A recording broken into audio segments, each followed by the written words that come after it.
Welcome back, everyone. What a great day we've had so far at our conference. Let's welcome our next presenter. We have Sweet Poison Spirits, which trades on the CSE under the symbol SPS. It's committed to the creation and distribution of high-quality products, respecting artisanal and ancestral processes, sustainability, the environment, and prioritizing fair trade, thus supporting the economic growth of different populations of Mexico. Please welcome its CEO, Robert Eadie. Nice to see you, Robert.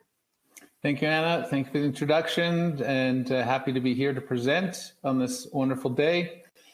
Sweet Poison Spirits is based in Mexico, family business, started 12 years ago, and we came across the company a year and a half ago, visited all the different sites that they produce. And an interesting fact for viewers is that each of the tequilas and mezcals need to be certified as where they come from, like whiskeys, like in Tennessee, like Scotland. And so we have certification for origin for all of our products, and fully licensed and product in San Diego, waiting to get going. 100% Mexican company. We are listed on the CSE, as Anna said, under the symbol SPS, CSE. We did a merger with them, and we're presenting now to take them, or they are public, and to proceed with sales and marketing. Tequila has got as everyone I'm sure is aware, a tremendous history in Mexico and now in the world. And running right behind it is mezcal.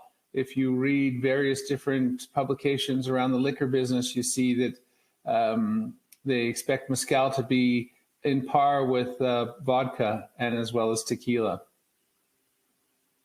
So legend has it 300 years ago, people in small town Jalisco, so you can go on and read this as well. It's also on our website at sweetpoisonspirits.com. So we say a taste of Mexico in every drop. So the products come from different regions of Mexico, and they're hand selected, hand cut, and there is no way around that. Every tequila that is there's no mechanical harvesting. There's mechanical production, but not harvesting. So milling, it's all standard in what we do. There is one difference that we do in distillation, and that difference is that we put oxygen into the tequila only, not the mezcals, in order to refine the taste, in order to take out some of the impurities, so the oxygen becomes a molecule in the product, which gives it a smooth taste and a nice finish. So it can be drank straight up on ice, or generally not mixed, but it can be, no problem. Mezcal is another story. Now, the drinks that you can make from mezcal are endless. You can come up with anything that you've got in your fridge. Juice, take a banana, take a pineapple, blend it, put some ice, put some mezcal. It's wonderful. And mezcal is divided into 5 different brands that we have. And depending on what your taste is, depending if you like it a little bit smoky, if you like it a little bit more rich in the taste, it's really a personal taste. And we have 5 different ones that we produce and in the market. And there's 3 that are leaders and 2 that aren't. The Pechuga, which is a hundreds and hundreds of year old recipe, where we put the normal recipe is chicken breast in to cure it, the product, and we use turkey as a difference, and that's our mezcal Pechuga. So it goes through the process of selection, baking, fermentation. Selection is it really is up to the craftsman, like the winemaker, and he does a really good job in looking at the field and watching the field for like between 5 and 7 years, and testing the soil, deciding, how much time it's going to take to grow it. In the case of tequila, we're on the west side of the volcano. So if you look at Google Maps, or if you're in Tequila, if you take a visit, you'll see that the volcano is there up on the hill on the left as you're driving through. If you're coming from Guadalajara, it's on the right. And depending on the side of the volcano you're on, gives you your different tastes. So, love of our roots and culture and tradition. This is very traditionally done. We work with the local people. We look to enhance local people's lives, local economies, and source our products and everything on a grassroots level. The bottles are not, but everything else is. And we have 100% local employment with the producers. So we're very aware of social and corporate responsibility, very aware of the economy of the local people and how important it is. And it's really, they're very proud of what they do. And we're very fortunate in the fact that the relationship that Sweet Poison has built over the last 12 years with these different groups of people that are producers. Certified producers, I will add to that. So here's the Sweet Poison turkey I was speaking about, the mezcal. And you can go through and it gives you a description of what it is and how it tastes. It's one of the smoothest, and it's our premium brand, so it's not necessarily to be mixed, but it can be. You can mix anything you want, of course. Sweet Poison Mezcal, Espadín. Espadín is comes from Oaxaca.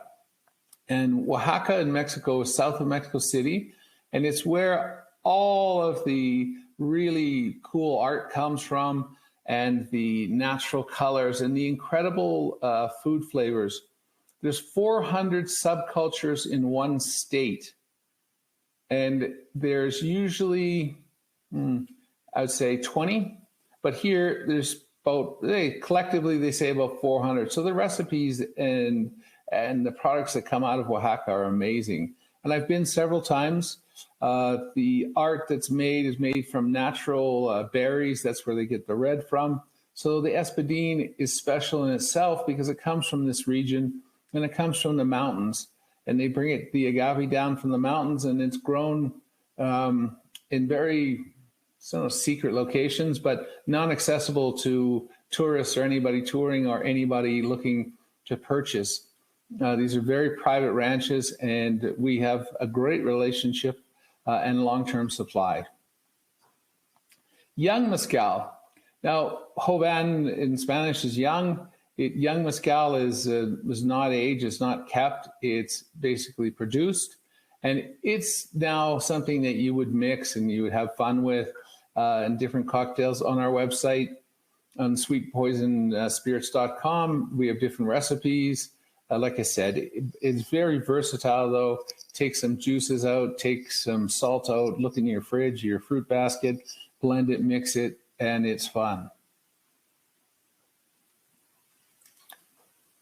Rested mezcal. So Sweet Poison Rested Mezcal, again, it's a completely different taste. It comes from Zacatecas. So on the map, if we're looking from a plan view, we're looking down to Mexico City in the center. We're looking at Oaxaca in the south. We're looking up to the north to Guadalajara and then to Tequila, which is in the state of Jalisco. And then on the right side, we would be looking there at Zacatecas. And Zacatecas has its own characteristics for the mezcal. The earth is a little bit different. It's a little bit more clay limestone base. So you get your flavors from that. Also very good to mix. And you can match Sweet Poison Rested Mezcal. I've matched it with honey and grapefruit juice, which makes an amazing drink. Sometimes too good. So the aged mezcal, it's barrel aged. It comes from Zacatecas, and we keep it in the barrel about 15 months or so, and you get the woody taste to it. It has a strong woody taste, so if you're mixing it, you're going to mix it with something that can withstand that taste.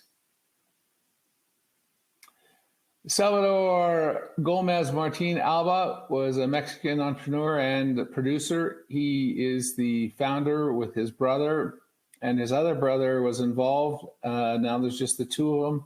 And they started out in the production business, production of events, and they started to go after their passion, which was to produce Sweet Poison Mezcal. And if we go back in history, the reason the name, some people love the name, some people don't love the name, usual. But in the old days, if you review movies and things, you walk into a bar, and the bartender would say, "What's your poison?" So that's where we came up with Sweet Poison, or they did. They came up with Sweet Poison. And they're very involved with the communities that we're in, which is really important. It's important for long-term supply. And it's important for relationships because we're dealing with agriculture. So depending on the year, depending on the yield, you might get some years which are higher yield, some years lesser yield. And based on the relationships, we are guaranteed what our supply is. And it is guaranteed by contract, but contracts are contracts. If it's not there, it's not there. So on the production side of the company, we've got Salvador, his brother Luis, and Ricardo, who is a commercial manager. He's the one that makes sure that it gets to, right now, San Diego, gets to the warehouse, gets cleared. And as I did say, we are fully licensed and product in the United States. And the purpose of our presentation here is to get funded, to raise $1 million so that we're able to put all of our plans into action and to take our inventory and to sell our inventory and start the next cycle. Business plan. There's the whole suite of products.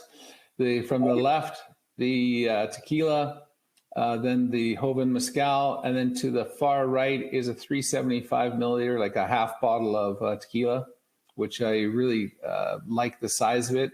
And it's fun and it's great to give as gifts because it's not as expensive as a full bottle. So in the way of a corporate gift, it fits right into any budgets. There's Salvador himself, Mr. Tequila. I'll let him take over. We've gone over the products, the relationships. We've gone over your family, your purposes, and now we're into core values. So I'll let you take over, and then I'll take back over when we get down to the public side. Okay, thank you very much, Robert. Can everybody hear me very good? Yes, excellent. Very good, thank you. Sorry for the delay, some problems with the machines, but well, here we are. I will tell you something about, in 10 minutes, what we've been doing for 12 years. I will do my best to be that faster. But we started with this dream almost 12 years ago when we've been working from another companies. So then we saw this piece of the people which want to have something different.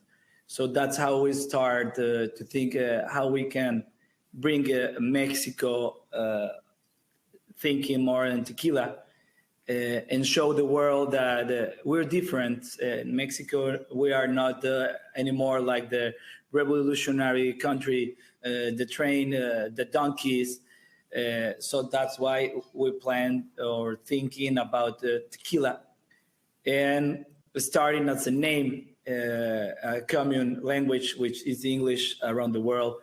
And then we think, okay, tequila, the language, but how? And well, we say, let's put it poison. Why poison? Because every time someone tells us when we're young, don't do it, what's the first thing you do it? You do it. So that means poison is something forbidden.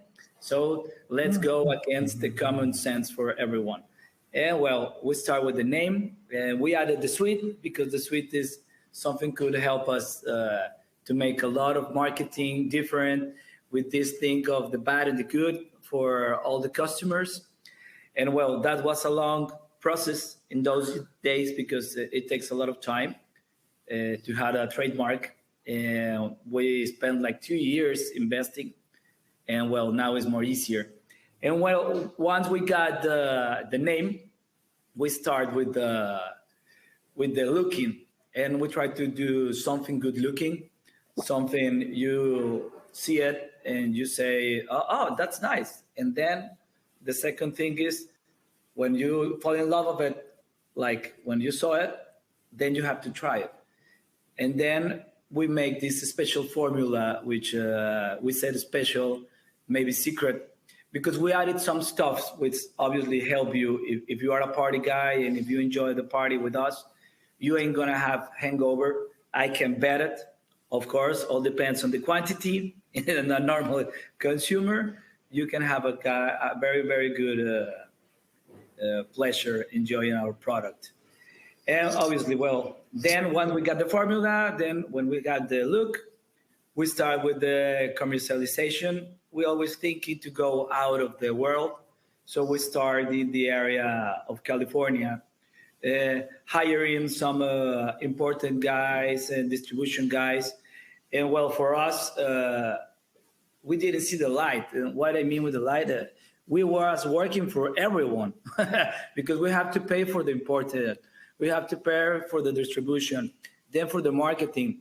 So then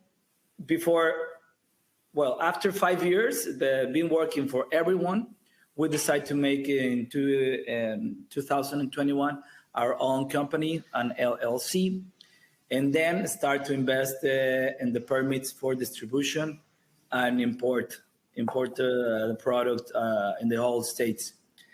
And well, in that process, it come the pandemic, and that was the time where we decided to add some new products.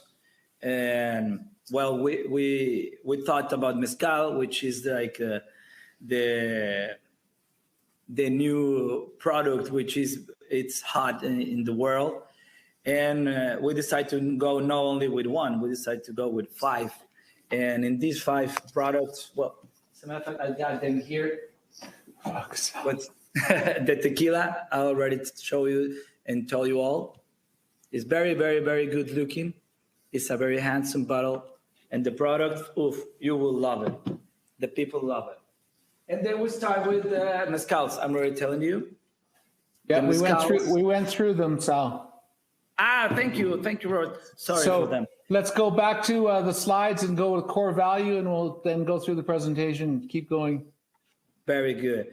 Well, then with the mezcals, we decide to make something different. What we can do with the mezcals is you can make like a mix of cactus. What I'm saying is our product is mixed 85% of blue agave, the one we use for the tequila, and we added some new like the Sparin and the Tobalá to make it have this different taste. So that means we taste very different than the others. And we got the pechuga, which I don't know, Robert, if you already tell them. Yes, I did. I told them exactly the history of the recipe, and I told them that we use turkey. And yeah, so we went through all the products, and then after we can have a question and answer if we just can get back to the slides because we're limited on time. We're on core values, basically, the proposal, the brand idea, the personality, and the attributes. Very good. Thank you. But I don't so see. You can't see them. Okay, so the proposal, the brand idea, the personality, the attributes, Salvador has gone through already. So brand personality. And the purpose of the slide is to tell you that we're aware of what we need to do: commitment, awareness, communication, social media plan. So marketing and social media, which are key. And before anyone says it, I know that everyone looks to, say, George Clooney or somebody to attach yourself to your tequila to make it, to make it the brand that sells. And we were thinking about that as well. And we've been in discussions with different people. But we also thought about regular people like United States veterans, steel workers, the Steelworkers Union, people like that. The tequila for the regular man or the regular woman or regular person, I suppose I should say, in today's world. So, we're well aware of marketing and what our strategy needs to be. And really, it's I haven't found anyone across the world, and that I'll count them out. That'll be Canada, America, Mexico, Panama, Brazil, Portugal, France, England, Italy, Switzerland. I haven't found one person that say that they didn't like the product. So you've got the product, now you need the investment to market it. So we're well aware. And a lot of work has gone into defining the demographics and who needs to receive the marketing. As you can see in the slides, we've got it pinned down to our target group. And then we've got it pinned down to the target group as well. And history performance. So we started out with very small sales up to 2022 of 15,000 bottles. Our goal is in 5 years to be up to 1 million bottles. Being that said, you think, oh, that's a big jump. It is and it isn't. If you take one retailer, say in Mexico, Chedraui, which is like a Walmart, you take that and they decide that they want 5 cases of each or 1 case of each product to try it out. Well, you've reached a quarter of your goal. So we've got it based down on projection by quarter, what we think that the market will realistically purchase, not what we can produce, what we think that the market will purchase. So as I said in the beginning, we're here to raise $1 million. We are a public company on the Canadian Stock Exchange, fully listed, as well as in Germany. The term sheet is here. We're looking to raise $1 million at 10 cents a unit, and it explains what the unit is. It's a share and a half of a warrant. At the end, we have an investor at sweetpoisonspirits.com. If you're interested, you can follow up with us there. We can follow up with people individually, and we can discuss all kinds of ideas that you have and opportunities. But our purpose here is to get funded so that we can take our inventory in San Diego that sits there now, and we can get it out to market, and we can make our first splash and real splash and see the reception in the market, and at the same time start making our next batch. So at the bottom, you see sweetpoisonspirits.com is the website. For further information, investor at sweetpoisonspirits.com, CSE, SPS, the Frankfurt Stock Exchange, WX9, and we will seek a sister listing in the United States to make it easier for people to trade it in the United States. I'll ask Anna to come back on and we'll open it up for questions and answers. You can direct your questions for product to Salvador. You can direct to finance and public company to myself. Thank you very much for your attention. Great job, gentlemen. Great presentation, but I think I'm going to have to taste test your product. So we'll talk about that after line. Let's jump into some questions. We got a little bit of time left and tons of questions for you. So starting with Shayla Schmidt, when did you launch the first product, and how was the growth of that one product and expansion to other products been since you launched? Salvador? Okay, we launched the first product, which was a tequila in 2016 in the area of California, and we have a very, very good sales in the area of Beverly Hills, Santa Monica, San Diego. We got a very ton of customers over there who love our product. And from there to go to the mezcals, of course, is because the whole world is different. The generations are different, are faster. They're looking for new products and different tastes. That's why we started in the 2020 to prepare us for the 2022 to start with the mezcals. Perfect. And after distillation, is the bottling done in-house? Zach wants to know if you pay a third party for that or if it's done in-house. No, everything is done in-house. We made it in a handcraft in our factories. And Ruben asks, how does your tequila and other spirits compare as a price point to its competitors? Would you be high-end, low-end, somewhere in the middle? We'll be, I think, in the middle. We're not that, of course, we are a very premium product, but we want to everyone can consume it, showing them that we can be in the fight with the biggers without any problem and with a good price. And June Pratt wants you to talk a little bit about distribution and sales. Also, who are you targeting and in what order? Is it distributors for shelf space in stores, bars and clubs? And what exactly does it take to break out commercially like Casamigos? You want to answer that, Robert? Sure.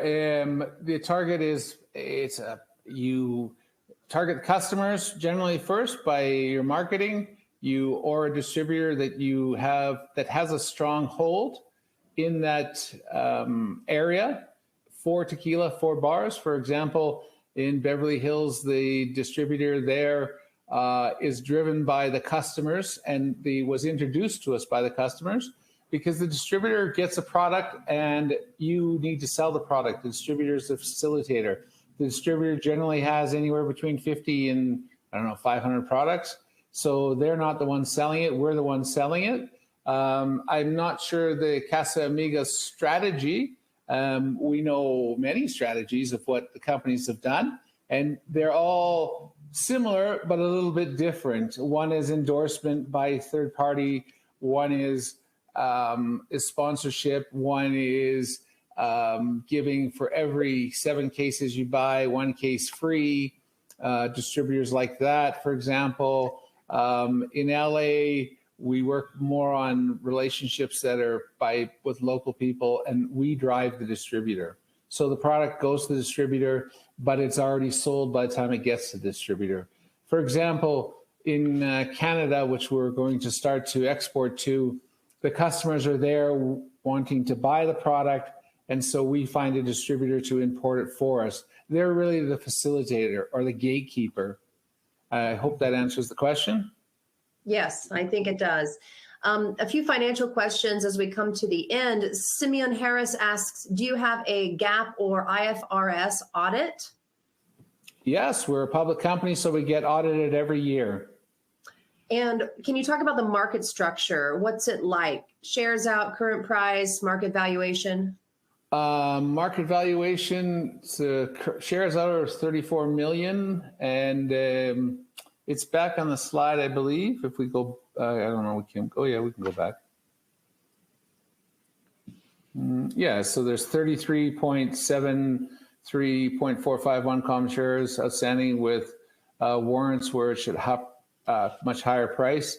We can provide, it is on what we call CDAR. Everything is filed publicly for the public company and for the audit. The audit is just about to be finished again for another year. And that's all by independent. It's very similar or exactly the same as the United States as it is in Canada. We file, we get an independent auditor to audit the books and audit all the invoices.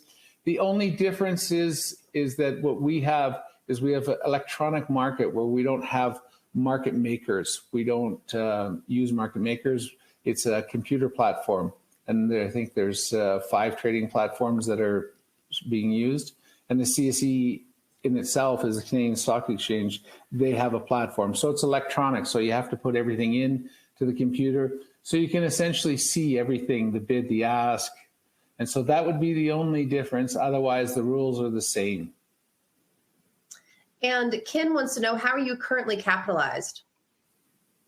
Well, all of our money is into our product.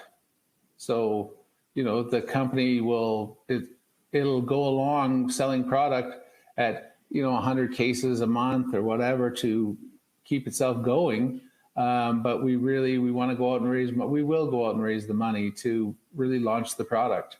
The investment that, Salvador has made and his family has made into the history and into the product, there's a substantial amount of product that we have invested in. So when I say invested, that's the bottles, that's the product, and all those people get paid in advance. And if you were to say that there was a negative in a business or a positive and a negative, probably the only negative is inventory. But that's across the board in consumer products. That's not just to alcohol. That's dealing with Walmart, that's dealing with, I've had a tremendous amount of experience in the United States, around the world, dealing with retailers and distributors. And it is always the same issue, is that you need to invest in, have your stock in your product. If I go to Walmart tomorrow and Walmart says, can you deliver me 1 million bottles? I'll say, well, let me see if I can arrange financing within 2 weeks. And then there's people in place who do that financing for you. So, well, that makes a lot of sense. And you guys, we have so many more questions for you, but we are out of time to keep in line with the next presenter. So thank you so much. We would love for you to come back in the near future. Send an email for more questions. Yeah, email Thank you. For more questions, investor@sweetpoisonspirits.com. Thank you very much. And thanks to the team for putting this show on. All right. Thank you guys. Bye-bye. Cheers, Anna. Bye. Okay, everyone stay with us. We'll be right back with our next presenter.